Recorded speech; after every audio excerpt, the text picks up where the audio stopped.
Welcome to the Sparky Coach podcast. This platform was built by Sparkies for Sparkies. We simply exist to make business owners more profitable, or businesses more profitable and more predictable. So we want to work with people that work hard because we love working hard too, that work smart because you got to be on top of the business, people that are kind because no one likes a dickhead. Am I right? People who want results because that's what we're here for, right? And people who want to be part of a like-minded community. So if you're interested in hearing more about the platform, please reach out and enjoy the podcast. Sunday School, Crowy here. This is sort of part 2 of planning your admin day. I think I did one similar on how to set up your day and week. And this one is sort of the sequel. Maybe it's better than the original. How many sequels are better than the original? Couple? Ace Ventura 2 definitely grows on you. Under Siege 2, the great Steven Seagal. What a time to be alive. But I'm hinging this quote from Zoolander. This is Hansel or Hansel out. He says this: I care desperately about what I do. Do I know what product I'm selling? No. Do I know what I'm doing today? No. But I'm here and I'm going to give it my best shot. And it just made me laugh when I was watching it because I'm just like, how many of us turn up to our office day, our admin day, and there's heaps of stuff to do. And you're like, do I know what product I'm selling? No. Do I know what I'm doing today? No. Like you've just got like no idea what is in store for you. And the danger is when you've got no idea what's in store for you today, you can sort of float. And I want to reference this. This is sideways comment, and the people that I'm talking about listen to this podcast. But I was speaking to someone the other day, and who shall remain nameless? And I was like, what did you do? How'd you go with those invoices? And he's like, oh, I didn't get them out. Well, what did you do? And he's like, oh, I had a phone call with another one, 2 members, might I say, who shall remain nameless. And he's like, yeah, it's a good chat. It's a good chat. And I was like, I don't care if it's a good chat. Your invoices have to go out. And if you're chatting over invoices going out, you don't have a time issue. You don't have a time crisis. You have a priority crisis. And I think that's most of us in the office. There's 8 hours and then there's 8 hours. There's 8 hours of productivity, of efficiency, of getting things done, of making it happen. And then there's 8 hours of floating. 8 hours of procrastination, 8 hours of checking social media, 8 hours of doing tasks that might not be the most critical thing that's going to move the needle forward in your business. So as Lionel Hutz likes to put it, there's the truth and the truth. And he nods his head. There's the truth.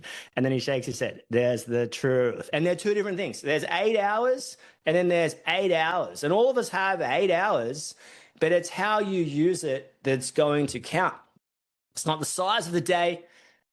It's the motion of the ocean, as they love to say. So there's 8 hours and there's 8 hours. So do you know what you're doing today? Do you know what product you're selling? Nah, but I'm going to give it my best shot. And I want you guys to be on the right side of multiple productive admin days. It's no good just to float and drift through and be like, oh, I'm so busy. And the danger when you float and drift through is that you take all your stresses or your problems home with you. And that's really interesting to note because some of us are busy and we genuinely need to hire. I'm so productive every single day. I don't know how much more I can get out of myself. That's a hiring indicator. But I would say 80% of us are floating through our days busy. And then what happens at 4 o'clock, 5 o'clock, 3:30, whatever time you finish, and you float on home, you mosey on home. And it's like, I'm so busy, I got stuff to do tonight. And you open the computer at 8 o'clock, 7 o'clock, 10 o'clock, got to work till 2 a.m., 4 a.m. It's crazy, but it's just because you're living in the pain of not having a productive 8 hours consecutively in a row. Now, no one's goal is not to be present. If you've got a wife, husband, family, kids, or you're just in life playing tennis at nighttime, you're single and ready to mingle, no one's desire is that I am aiming in all my social gatherings to not be present. I'm aiming to just be like blimp head. I got so much going on between the ears. No one's aiming to, everyone wants to be more present. We just had our live event and one of the key sort of takeaways for me was, how do I become more present? How do I do the same thing a little bit better? And that might be from 4 o'clock onwards, my phone's off. That might be creating a spillover time for your admin time, whatever. But it's like, how can I be more present in my day-to-day life? How can I make better decisions between 7 and 3 and better decisions between 3 and 8 whenever you go to bed? Crazy. So we want you to achieve efficiency in the office. And efficiency is something that's well spoken about, well versed. And, you've got a real gauge on jobs you're completing. You've got an actual gauge. What is my gross profit? What is my net profit? What is my revenue?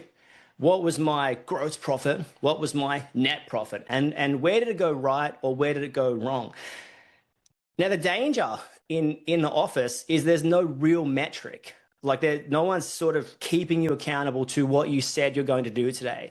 And the very fact you can float in the wind means that you might need a level of accountability. You have to hold yourself accountable in the office. No one is coming to save you. As a matter of fact, maybe the best way to understand it is what you're not doing in your office day is costing you. Now, it might not be costing you money because you'll just do it. I'll just volunteer it. We'll just dig our way out, right? But it's costing you your presence. It's costing you being present. It's costing you family time. It's costing you time with your kids when you're actually engaged. It's costing you a lot, but the danger of some things is they don't have a price tag. The benefit of measuring a job is that, did it go good? Yes, no, maybe. How do you measure that against your personal life?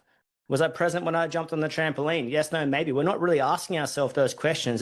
There's a huge cost associated, but there's no real metric because we are the only person gauging the metric. We are the only person gauging how present we are. And it's such an interesting thing. So we want you to achieve efficiency in the office.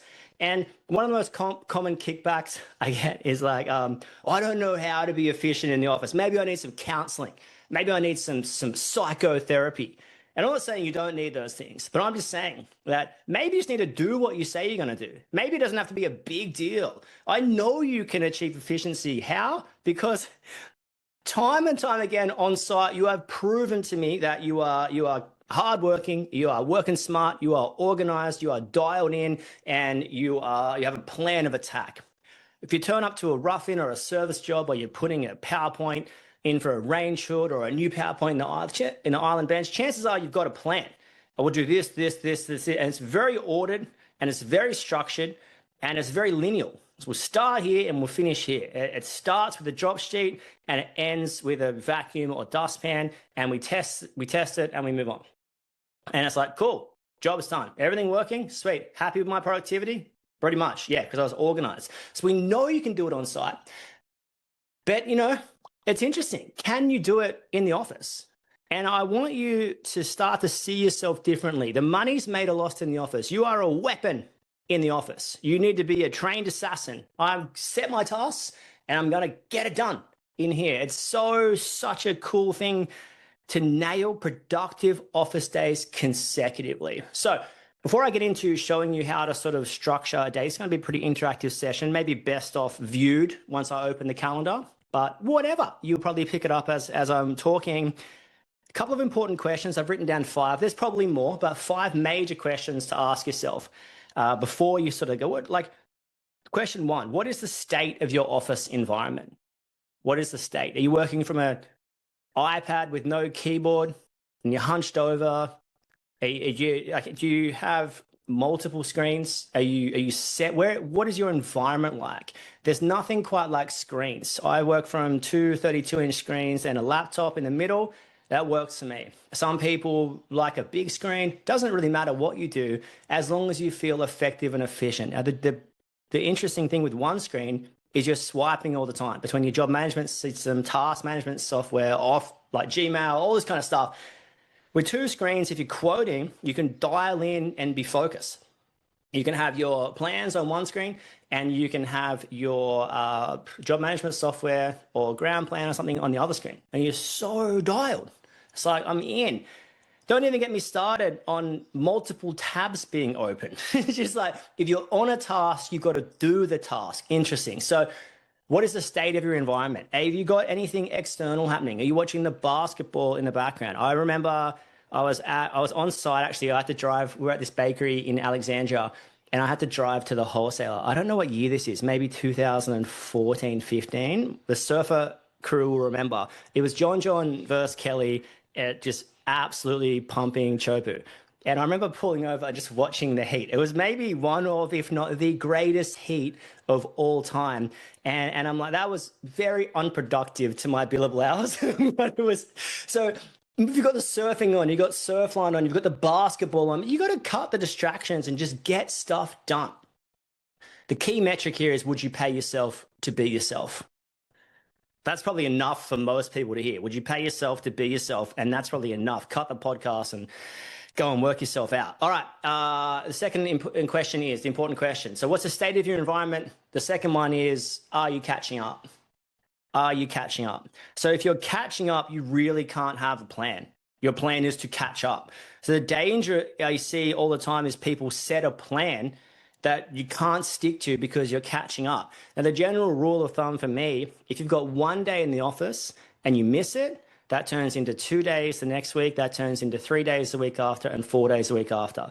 Don't believe me? Right now, try and work out where you were 4 weeks ago and what jobs you did, and for you and your crew. So that only multiplies out as your crew multiplies out. If you're catching up, you just got to go pedal to the metal. I am going to catch up because I can't actually plan anything because all my plan is catching up. And if you're consistently fighting for air, you're consistently fighting to get invoices out, quotes out on time, it very well could be a hiring indicator. But it also could be the third question, are you performing? Not every sign of busyness is a hiring indicator. Sometimes it's like, I'm not performing my job properly. I'm not doing what I said I'm going to do. And the cleanest way to do this in your head, like I kind of said it before, would you employ yourself? And you're like, oh, I'm the boss. I don't need to worry about it. Of course you do. And there's a great book called Built to Sell. And it's basically setting your business up in a way that it can be sold. And whether you agree with selling your business or not, it's a great concept that everything would be in order, everything would be in a row, everything would be organized. So if someone came in, they'd be like, this thing looks great. This thing's operating really well. And whether you're staying or going, you should set it up that way. So my challenge to you, with Are You Performing, is would you pay yourself to be yourself?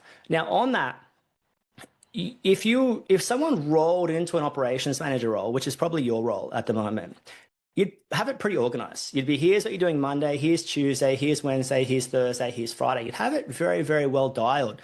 So dial yourself in. And the very reason a lot of people can't replace themselves in the office is because they don't know what they do in the office. And if you can't define it, you can't replace it. If you can't define it, firstly, you can't do it. And if you can't do it, and if you don't know your KPIs, and if you don't know what you're responsible for, how on earth is anyone else going to come through and do your job? And the very nature of a growing business is that, you know, there's going to be more roles. There was once not an operations manager role. Now there is. There was once not an administration role. Now there is. There was once not a project manager role. Now there is. There was once not a service manager role. Now there is. So whether you're growing or not is irrelevant to the fact that you should be productive and performing in your office role. And if you want a loose rule of thumb, generally speaking, for yourself, you need a day. You need a day just for you. 8 hours. Now, this doesn't have to be on a Friday, but if you miss your Friday, if it is on a Friday and you miss your Friday, when is your spillover time? When is your spillover time? Is it Tuesday night? Is it Saturday? Is it Sunday? It should cost you something, because if you miss it, when does it get done? Most of us miss it and be like, it's cool, I'll just catch up next week. Next Friday comes in, an emergency comes out, around the corner, get the job done, so good. I'll send the invoice to you next year, if it even comes at all. Psycho. Slow down, set your time, set your tasks, and absolutely get it done. But are you performing? If you are performing, what current items you're doing do you need to hand over? This is question 4. If you are performing, which of these items can you hand over right now? Generally speaking, you're handing over low-level administration tasks first, and then higher level after that. Which of these items are you working towards handing over? So you might be doing everything now. You might be doing all the quoting now. But what items are you working on replacing? So fast forward 6 months. This is the importance of goal setting. Fast forward 6 months. What items are you hoping to transfer to someone else? It might be the quotes under 10 grand, the quotes under 20 grand, the 200 grand quotes. It might be the organization of the service and maintenance team. It might be the scheduling. It might be, who cares what it is? Everyone's got something that they're currently doing that they don't want to be doing in the future. Kind of said this before, but this is the kind of ethos. If you were to hire someone to do your job, what would they do? If you were to hire someone to do your job in the office, what would they do? Would you know what their first week looks like? And hopefully we're on a pathway to saying, I know exactly what they would be doing. And we're going to go through that today. So my disclaimer to this is if you're catching up, you just need to catch up. You need to carve out the time. Now, notice I said carve out the time. You're never going to find time. You're never going to create time. You just have to book in and get it done. There's never going to become a time where there's more time. Everyone gets the same time. And your best efforts to be building a price book on top of the business stuff are thwarted by the fact your invoices are 3 to 4 weeks behind. Your best effort to do something on top of the business is thwarted by the fact, hey, you've got to get those quotes out because you don't have much work coming up and those quotes need to go out. So essentially, like if you're behind on the non-negotiables, you've got to set yourself some time. You've got to carve out those time and just get it done. Just get it done. And if you're consistently hitting the same problem, you catch up on invoices, then you're behind. Now I catch up again. Now I'm behind. Just be more organized. Just be better. Just sort of look at yourself in the mirror and say, I am the big dog. Woof, woof. I'm going to be better. All right.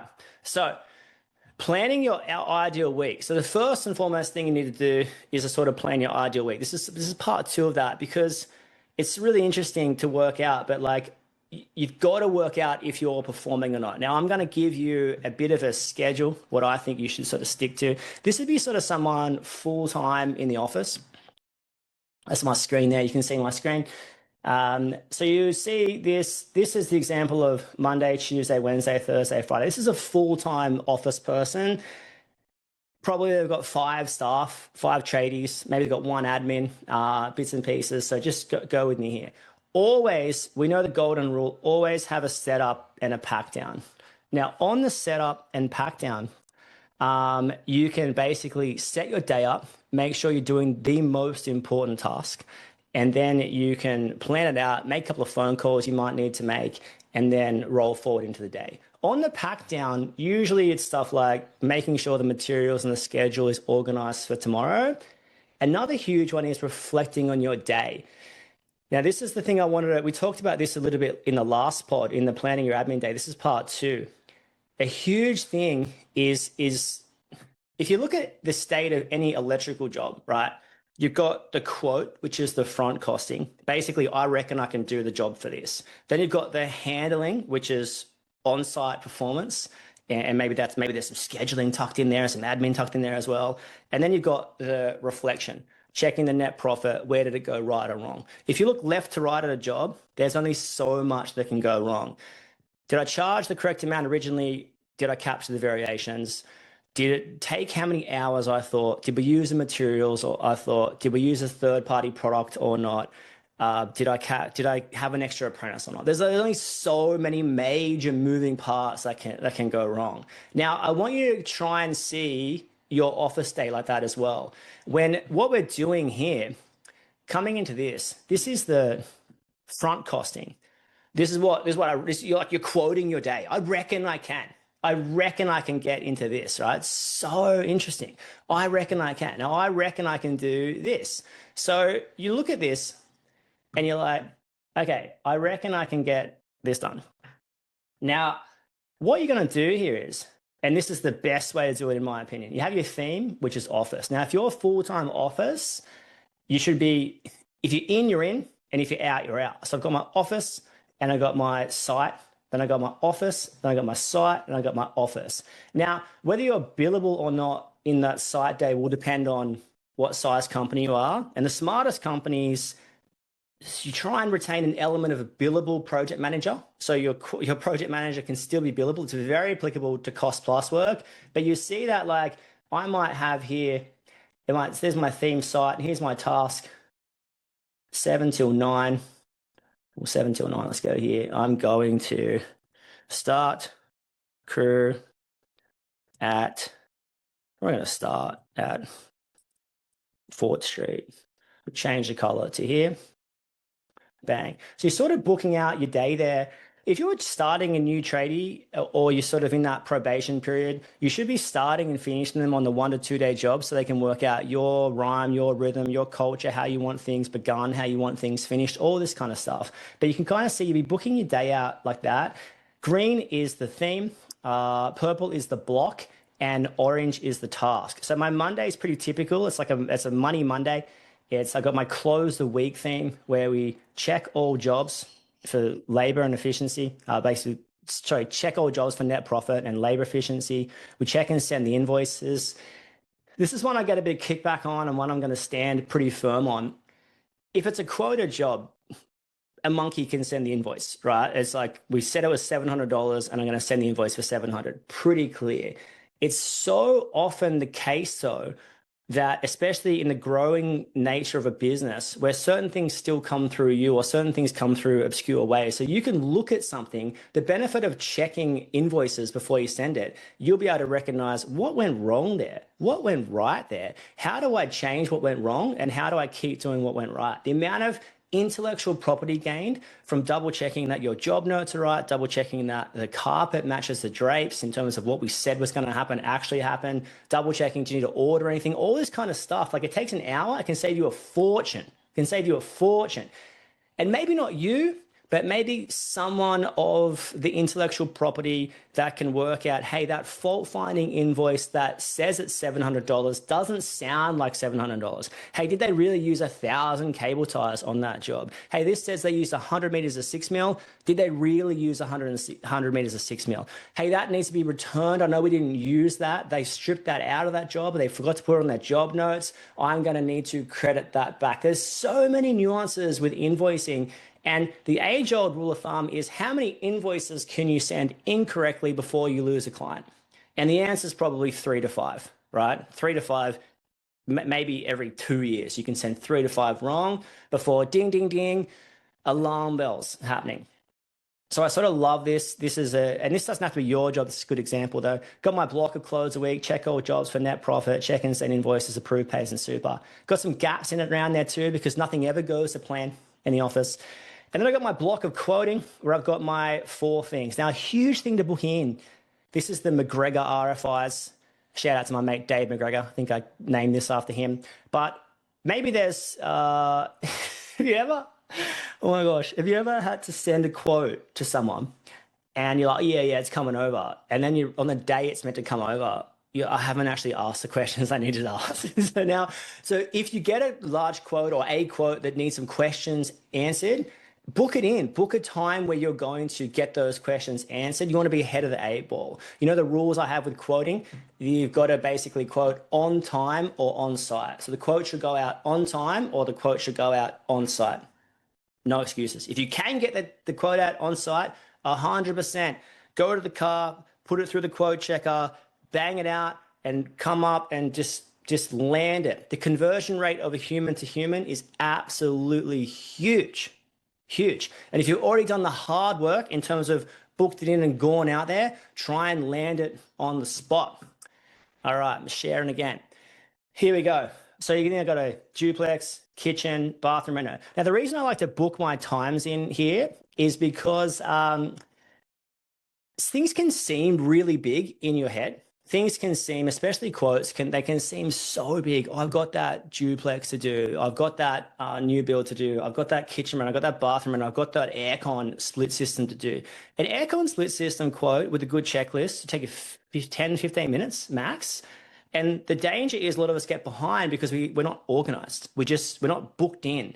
Now imagine if you can't get the quote out on site, imagine telling the client, oh, I got your quote booked in for Monday week. It'll be over then. Super cool, super organized. Now, the only thing more dangerous than that is not getting the quote out if you said the quote is going to come out, it has to come out. So the key thing, what I want to focus on here is I got all this out and then I got the pack down. Now, in your pack down, it's probably going to be an hour of every single day. A huge danger I see is people don't pack down. They don't organize the materials for tomorrow, the schedule for tomorrow, and they don't reflect on their day to see if it was productive or not. And then all of a sudden, you don't have that last 30 or 45 minutes of the day to make those additional phone calls and just bits and pieces. What happens there? If you don't get that time, you carry your work home. And when you carry your work home, you can be pretty confident that you're not present. And when you're not present, it's just not a good time for anybody. The slightest gentle breeze can throw you off the handle. A scooter lying on the stairs in the way is like, who put this scooter here? Now I'm gonna have to pick this up. So it's just like if you watch yourself now. Now that I've said that, you watch. When you go home with a head full of blimp lord, make no mistake, not having carrots to chop when you've got to put them in fried rice is going to throw you.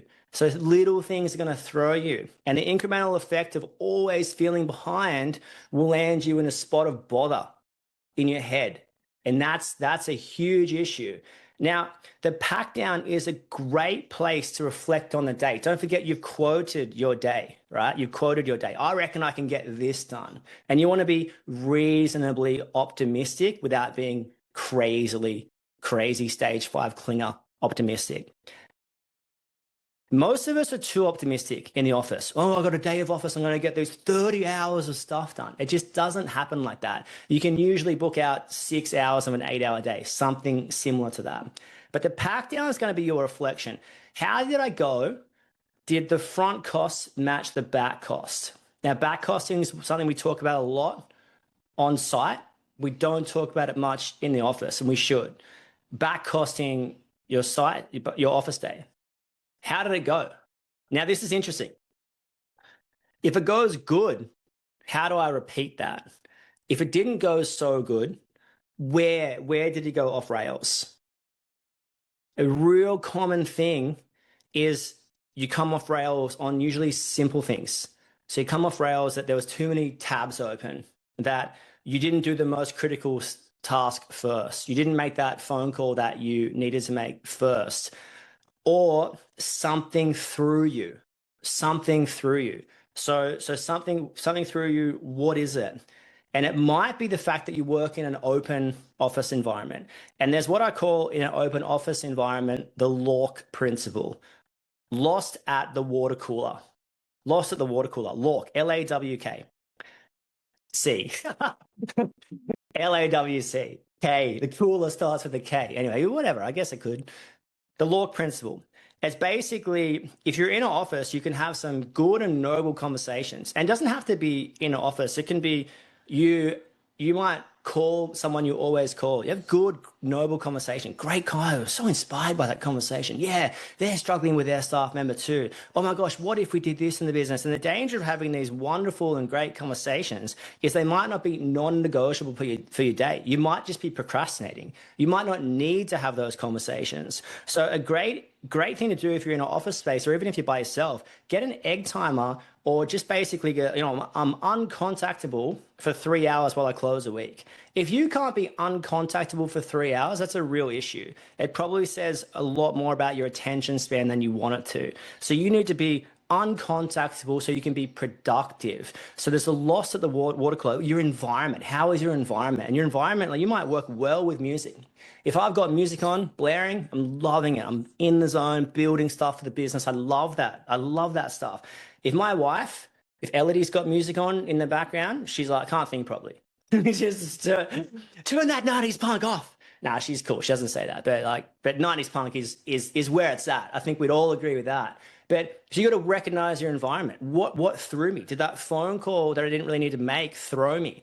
Did that throw me behind? And so often when you get a little bit behind, especially in the office, you can just give up.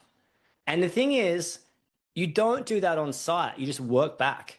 if on site you get thrown by a conversation or a variation discussion, you're just like, sweet, well, we're just going to rip and tear for the rest of the day. So I know you can reset. And I used to be a marriage celebrant, married a whole lot of my friends.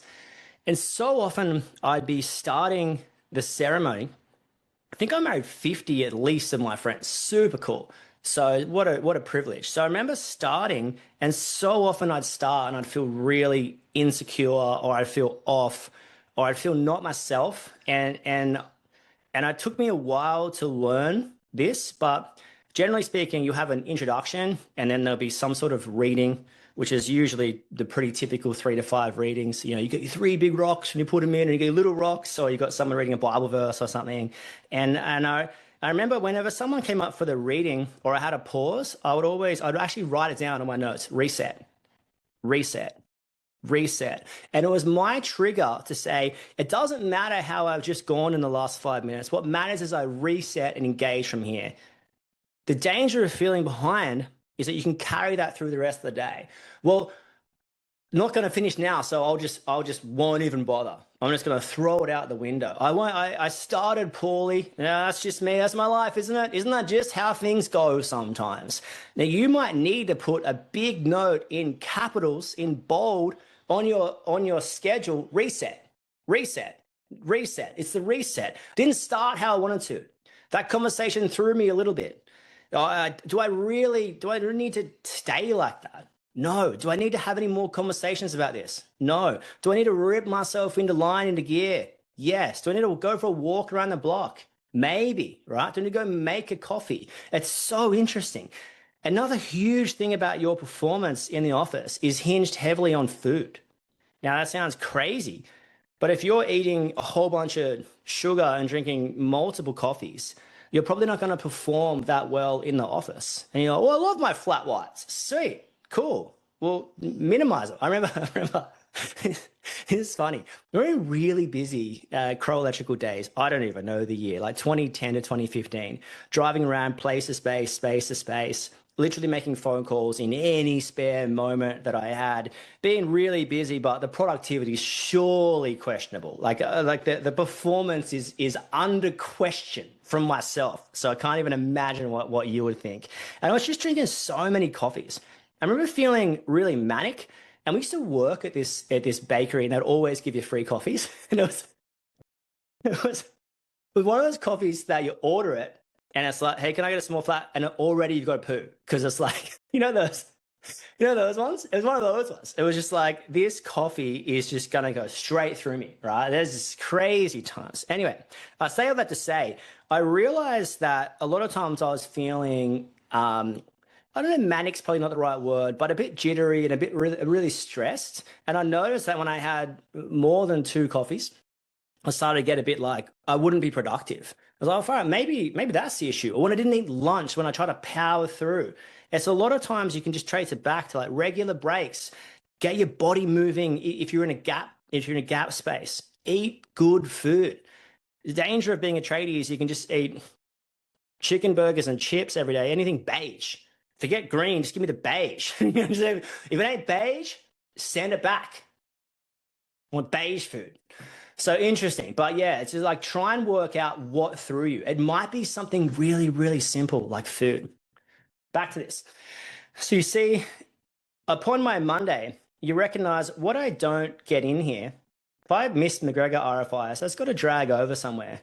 And the danger of me being too busy, and obviously I haven't booked out that Tuesday or Thursday in full, which it probably would be busy, like pretty much, but you got to drag it somewhere. If you miss something, where does it go? If you miss close a week, where does it go? And this is the spillover. You've got to have a buffer into your schedule somewhere. Does it happen Tuesday night, Thursday night, Saturday morning? I don't care when, but if you miss it, it has to happen. It has to happen. So I used to love Fridays. I'm going to go Fridays before I go back to Wednesdays, but my old boss gave me the best advice. If you're in the office, stay. And if you're out, stay out. If you're in, stay. If you're out, stay out. So you might go and visit some crew around here. The danger of starting out all the time on site is that you never really get into a flow. And by the time you go out, meet people, break some bread, and come back to the office, it's 11 a.m., have some lunch, the day's over. If you ever felt like that, chances are you haven't done anything inherently wrong. It's just how you structured your day. You're paying for that. So coming into this, my Friday was always scheduling and tasks and then some quoting in the afternoon. And I really encourage you, one of the biggest, most underrated things is to set your start and finish times. You might be, I work 9 to 5. You might be 7 till 3. You might finish early on a Friday, but set your times and your tasks. Scheduling was a huge one. There's no right or wrong way to schedule. I used to do all the scheduling on a Friday for the week following. So all the small jobs, you just want to make sure you're in zones. So you want to make sure all the small jobs are sort of organized in a way that does, when you look at your next week's schedule, and anyone can do this, your admin can do this, just make sure it flows. Make sure you're not going from this suburb on Monday, then I'm back there on Tuesday, then back there on Wednesday. All your small jobs should flow really well. You can make a lot of money from small jobs. There's almost a podcast in this itself. We get pinned, Sparky Coach gets pinned as like the project guys, or you guys just do projects. And I kind of don't love that terminology because we do everything. But also, I don't love this, that you're a service guy or a project guy. It's not the most fantastic way to sort of look at it, right? You want to look at it being like, the big clients give us small jobs, and the small clients, a lot of them eventually will chip us into a big job. So maybe better than project or service is that an ongoing job or a closed job? So it's really interesting. And you've got to be able to be profitable across all of them because they're going to come at you at some point. But yeah, so set your times in terms of your start and finish times. All right, I'm going to share my screen again. So Fridays was always making sure next week was good. And maybe got some quoting in the afternoon.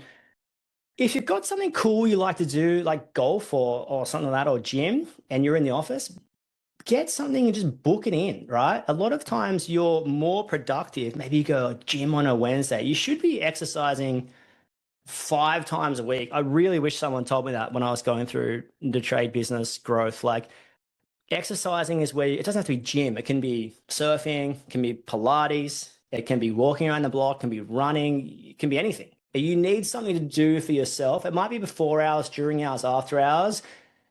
The more dialed you are personally, the more dialed your day is going to be. And the more you're sort of looking after yourself, the better decisions that you're going to make, generally speaking. So coming into here on the Wednesday, this is a huge one, the on-time company improvement. What are you doing every single week that's going to improve your company performance? For this one, I've just got build out a price book. It's just a pretty generic title, but you might have set up pre-builds in your job management software, set up your job management software.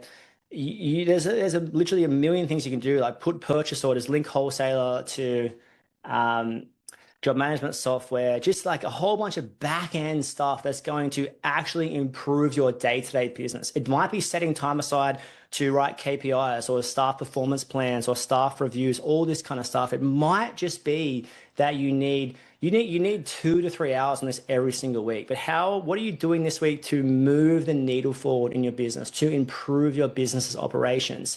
And if you're at a sweat stage of business, that's probably at night time, to be fair. But if you're working at night and you're starting out, a couple of thoughts here. It has a lifespan. You can do it for so long, but not too long, specifically if you've got young kids. If you don't have kids, you can do whatever you want, and you don't really have to have boundaries because there's no one setting the boundaries except yourself.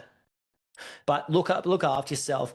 But after hours, in my head, if you're consistently doing non-negotiable tasks after hours, they might need to push into normal hours. And if you're working after hours, just try and have that internal gauge, or is this on the business? Am I working on the business or in the business? If it's on the business, great, do whatever you want. But if it's consistently maintaining, it may not be sustainable, or it might be a hiring indicator.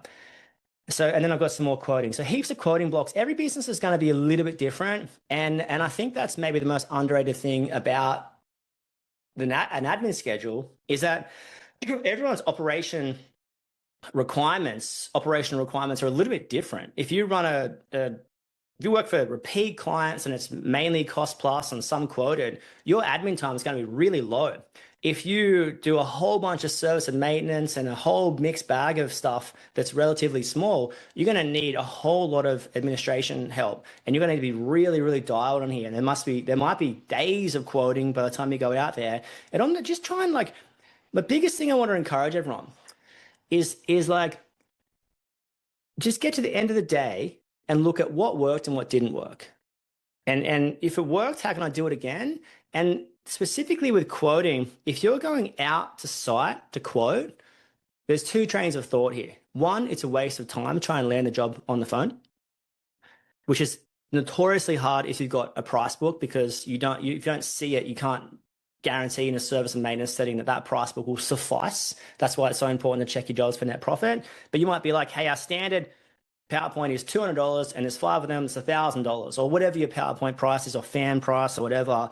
But once we get to site, we will know from there. So if you've got a repeat client with trust, you might be able to do that. If you've got a new client, maybe you've got to go and break some bread there first and try and work out a rhyme and a reason. So if you keep landing jobs when you go to site because they're looking at you in the eyes, and it's something crazy like 70% of your communication comes through your body language. So if people can't see you, or people can see you, they can get a good feel. And if you're just honest and kind and communicate clearly and your price is fair to reasonable, no one's saying you can't make money, chances are you will land a higher percentage of jobs by going out. And you might be like, hey, that was pretty good. If your workload's struggling or you're advertising and you're not sort of getting any traction because it's all phone, maybe try going to site, just try different things and see what works in your area. City is so different to country. I cannot stress that enough. If you're following the advice or following a business model of someone in the city and you're in the country or you're in a semi-rural town, completely different, right? In a country town, and I would encourage everyone to run their business like it's in a country town, word of mouth is absolute king. You can't burn bridges because there's only one bridge in town. So just try and operate with the client's best interest at all times. Get a really good reputation. Too many people focus up on what they can achieve in 1 year. Maybe if I do this and this, now I can do this, this and this. Cool. What's your 10 to 15 year plan? What's your 20-year plan? What's your 30-year plan? We're not just trying to hit it and quit it. We're trying to build something that lasts the distance, that can supply a great income to our family for years to come, even generations to come, if that's what they want. So hopefully you got a whole lot out of this, but my biggest thing I want to encourage you, and I want to land a plane on this, there's 8 hours and then there's 8 hours. There's 8 hours of productivity, efficiency, fully dialed in, effective work. And then there's 8 hours of procrastination, of delay, of unnecessary phone calls, of consistently putting out spot fires. And they look the same on paper. And the only way you can tell the difference, is if you stop, collaborate, and listen at the end of your day, look back and be like, how did I perform today? Is it a day I would like to repeat, or is it a day I would like to forget? What did I miss, and where's it going to go? Where's my spillover time? I missed something that was critical. Cool. Now I've got to get back in the office tomorrow. I didn't perform. Oh my gosh. Now I'm at home with a whole head full of noise and I need to work nighttime, and tomorrow night I'm really stressed. And it wasn't because I don't have the time. It's because I didn't use the time well. My encouragement to you is get better. Front cost your admin day, reflect on your admin day, back cost your admin day, and rock and roll. Much love. See you guys soon. Peace. That's a wrap on another podcast. Whatever you're doing, don't be too busy to stop and check if you're making money. And above all else, you know the rules. Be kind. See you soon.